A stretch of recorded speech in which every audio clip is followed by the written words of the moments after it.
Hey guys, welcome back to my channel. बहुत बहुत स्वागत है आप लोग को मेरे चैनल यूट्यूब स्टडी 2.0 पे। मैं हूं दिनेश और आज मैं आप लोग के बीच पॉलिटिकल साइंस का क्लास स्टार्ट करने वाला हूं। तो आज से आप लोग का पॉलिटिकल साइंस का भी क्लास मिलने वाला है। तो आज से हम लोग स्टार्ट करने वाले हैं। तो चलते हैं, क्लास को स्टार्ट करते हैं। आज से हम लोग क्या देखेंगे, भारत का संवैधानिक विकास, ठीक है, मतलब कि कॉन्स्टिट्यूशंस डेवलपमेंट ऑफ इंडिया। अब ध्यान समझेंगे कि सांविधिक विकास, भारत के सांविधिक विकास जो है कब से शुरू हो गई थी। तो जब से भारत में ईस्ट इंडिया कंपनी आई उसी समय से डेवलप होना शुरू हो गया था। तो यहाँ से हम लोग जिक्र जो मेन पॉइंट है उसको हम लोग देखेंगे। तो भारत में ब्रिटिश जो है 1600 ईस्वी में ईस्ट इंडिया कंपनी के रूप में व्यापार करने आया था। तो भारत में जब ईस्ट इंडिया कंपनी 1600 ईस्वी में जब कदम रखी तो इसका उद्देश्य था कि भारत पे व्यापार करें।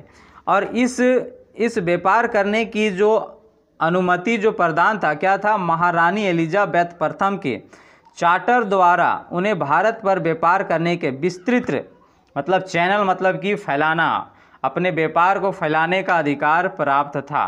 तो ये जब 1600 ईस्वी में भारत पर ब्रिटिश आए तो किसके नेतृत्व में आए थे, तो महारानी एलिजाबेथ प्रथम के चार्टर द्वारा आए थे, मतलब कि उनके द्वारा भेजा गया था।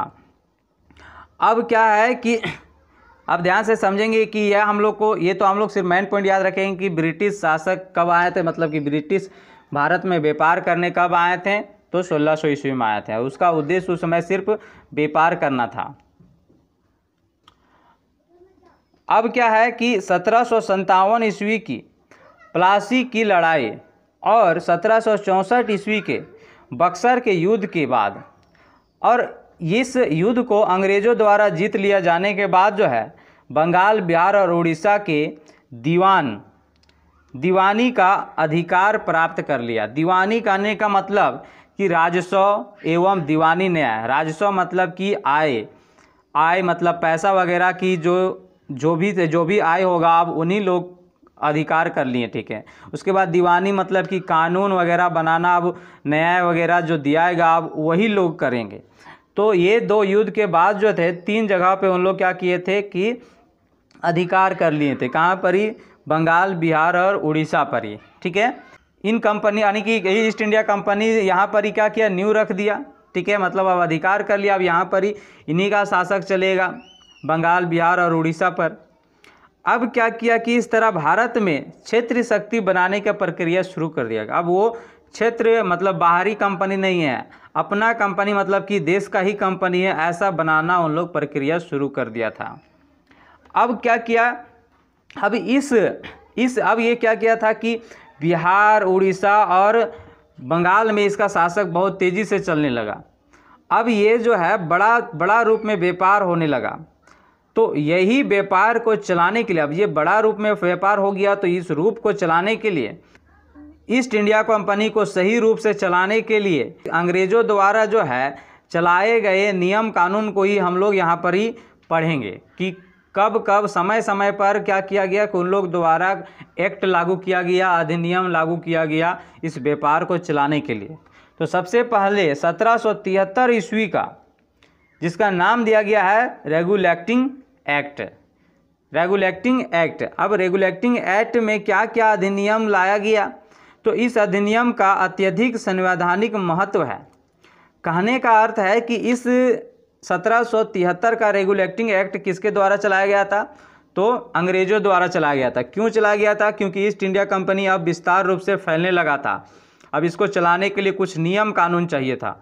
अंग्रेज़ों द्वारा जो सबसे पहला कदम जो उठाया ईस्ट इंडिया कंपनी को चलाने के लिए वो था 1773 का रेगुलेटिंग एक्ट। और इस रेगुलेटिंग एक्ट में क्या क्या है, ये मुख्य 3 पॉइंट जो हम बताएंगे वही होंगे।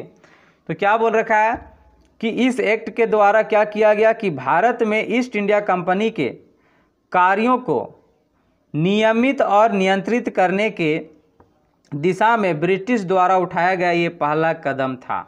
तो ये चीज़ याद रखेंगे, ये क्वेश्चन कई बार पूछा है कि ईस्ट इंडिया कंपनी को चलाने के लिए और नियंत्रित और नियमित करने के लिए ईस्ट इंडिया कंपनी को भारत में नियमित और नियंत्रित करने के लिए अंग्रेज़ों द्वारा पहला कदम क्या था। तो पहला कदम क्या था? तो पहला कदम कब उठाया गया? तो 1773 का रेगुलेटिंग एक्ट में उठाया गया। दूसरा पॉइंट क्या है कि इसके द्वारा पहली बार कंपनी के प्रशासनिक और राजनीतिक कार्यों की मान्यता मिल गई। मतलब कि 1773 का रेगुलेटिंग एक्ट में शुरुआत में क्या था कि इन लोग सिर्फ व्यापार करने के व्यू से आए थे, व्यापार करना इसका उद्देश्य था। लेकिन इस 1773 के रेगुलेटिंग एक्ट में इसका प्रशासनिक मतलब का नियम कानून और राजनीतिक कार्यों का भी मान्यता, मतलब अब ये लोग राजनीतिक भी कर सकते हैं, प्रशासनिक मतलब नियम कानून भी अब इन लोग बना सकते हैं, ऐसा इन लोग का मान्यता प्राप्त हो गया। तो ये चीज़ याद रखेंगे। और तीसरा क्या, इसके द्वारा केंद्रीय प्रशासन की नींव रखी। अब सिर्फ बंगाल, उड़ीसा और बिहार में ही नहीं, बल्कि अब केंद्र मतलब कि ऐसा नियम कानून बनाएगा जो पूरे भारत में इम्प्लीमेंट होगा, वैसा इन लोग अब नींव रखा। तो ये चीज़ याद रखेंगे। ये 3 पॉइंट इसका मुख्य 3 पॉइंट है और क्वेश्चन हमेशा यूपीएससी वगैरह में यही तीनों से ही आते हैं। ठीक है, अब इसकी विशेषता देखते हैं कि इस अधिनियम में किस किस का चेंजिंग हुआ था। भले ये सब क्वेश्चन नहीं आते हैं यूपीएससी वगैरह में, लेकिन रेलवे वगैरह में कभी कभी पूछ दिया जाता है। और अगर ये सब नीचे वाला पॉइंट नहीं पढ़ेंगे तो आपको फिर समझ में भी नहीं आएगा कि क्या चेंजिंग हो रहा है। सिर्फ अधिनियम आ रहा है और चला जा रहा है, इसमें क्या चेंजिंग, क्या बदलाव हो रहा है, इसे कोई पता ही नहीं चलेगा। तो इसकी विशेषता भी पढ़ना बहुत ज़रूरी है। तो क्या बोल रखा है कि इस अधिनियम द्वारा बंगाल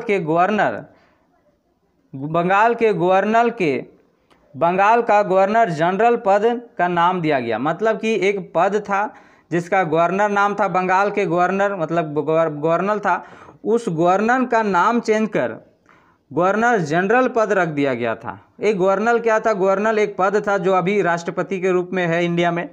तो उसी पद को पहले गवर्नर बोला गया। उसके बाद जब 1773 ईस्वी में रेगुलेटिंग एक्ट आया तो गवर्नर को हटाकर गवर्नर जनरल पद नाम दे दिया गया। और मुंबई और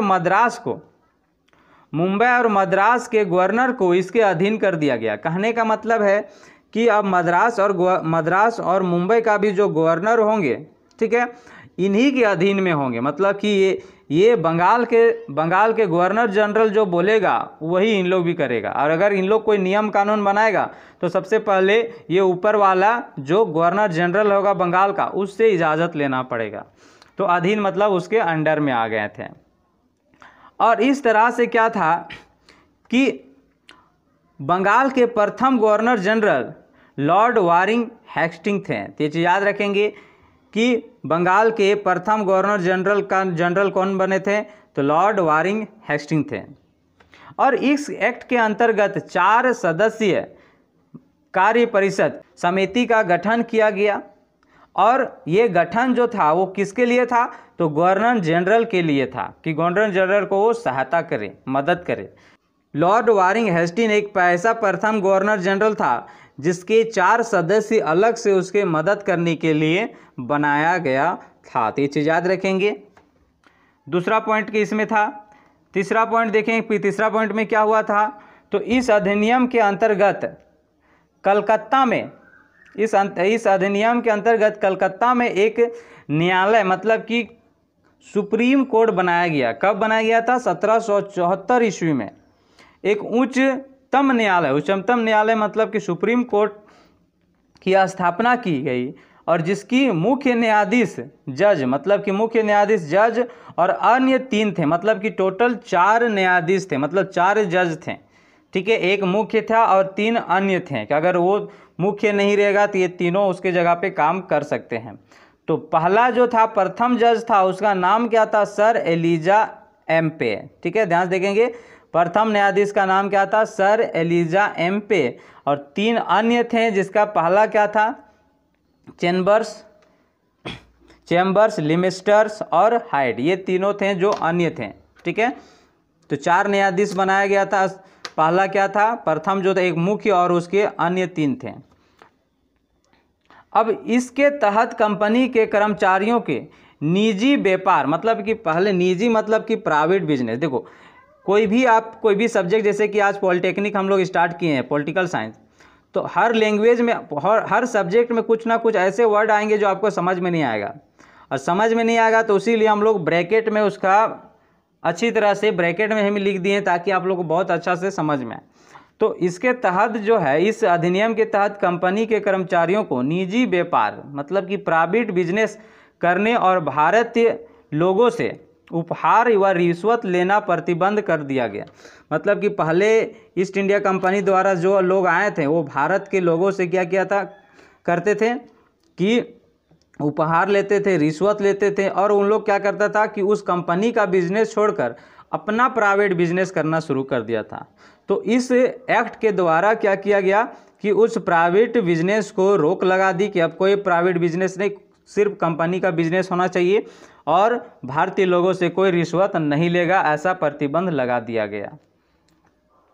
अब इस अधिनियम के द्वारा जो है ब्रिटिश सरकार का कोर्ट ऑफ डायरेक्टर, एक कमेटी का जो गठन किया गया था उसका नाम क्या था, कोर्ट ऑफ डायरेक्टर्स के माध्यम से इस कमेटी के द्वारा जो है भारत पर कंपनी को नियंत्रण करने में सख्त हो गया। मतलब कि अब कंपनी का रूल में जो है बहुत सख्त कर दिया गया, कोई प्राइवेट बिजनेस नहीं कर सकता है, कोई भारतीय लोगों से रिश्वत नहीं ले सकता है। तो ये पकड़ा जाएगा तो कोर्ट ऑफ डायरेक्टर्स के जो सदस्य हैं उन लोग उसको सजा देंगे। तो ऐसा वो कंपनी के एक सदस्य चुना गया था, कोर्ट ऑफ डायरेक्टर। अब इसे भारत में इसके राजस्व मतलब कि आय, इनकम, नागरिक और सैन्य मामलों की जानकारी ब्रिटिश सरकार को देना आवश्यक हो गया। अब इस कंपनी के द्वारा जो है कंपनी को बना दिया गया और बोला कि भारत में जितना भी आय आएगा, इनकी नागरिकता क्या है, सैन्य मामले मतलब सैनिकों के मामले में सैनिकों के मामलों के बारे में जानकारी जो है ब्रिटिश को देना पड़ेगा कि सैनिक क्या करते हैं, सैनिक कितने मर रहे हैं, कितने क्या कर रहे हैं, नागरिक कितने हैं, आय कितने आ रहे हैं, ये सब सारी जानकारी जो है अब ब्रिटिश सरकार को देना अनिवार्य हो गया था। ठीक है, तो ये सारे क्या हुआ था, ये सारे कुछ 1773 के रेगुलेटिंग एक्ट में हुआ था। तो ये सब जो थे विशेषता थे, लेकिन कभी कभी रेलवे वगैरह पूछ देता है। मेन जो पॉइंट है वो आपको ये सब याद रखना है कि 1773 के रेगुलेटिंग एक्ट में क्या क्या हुआ था। तो पहला याद रखेंगे कि ईस्ट इंडिया कंपनी को नियंत्रण एवं नियमित रूप से चलाने के लिए ब्रिटिश सरकार द्वारा ये पहला कदम उठाया गया था। कौन? 1773 का रेगुलेटिंग एक्ट। और इसके द्वारा जो था कि इसके द्वारा ईस्ट इंडिया कंपनी के लोगों ने प्रशासनिक एवं राजनीतिक कार्यों का भी मान्यता मिल गया था। मतलब कि अब यहाँ से इन लोग नियम कानून भी बना सकते हैं और राजनीतिक मतलब कि नेता वगैरह का मतलब कि राजनीतिक भी कर सकते हैं, ऐसा सारा कुछ। तो ये चीज़ आप लोग को याद रखना है। तो आज हम लोग पढ़ें क्या कि 1773 का रेगुलेटिंग एक्ट। इसके बाद हम लोग जो एक्ट आएगा उसके बारे में हम लोग पढ़ेंगे। तो 1 बाय 1 पढ़ेंगे, ज़्यादा वीडियो लेंथ ना हो जाए। तो मिलते हैं नेक्स्ट वीडियो में, तब तक के लिए।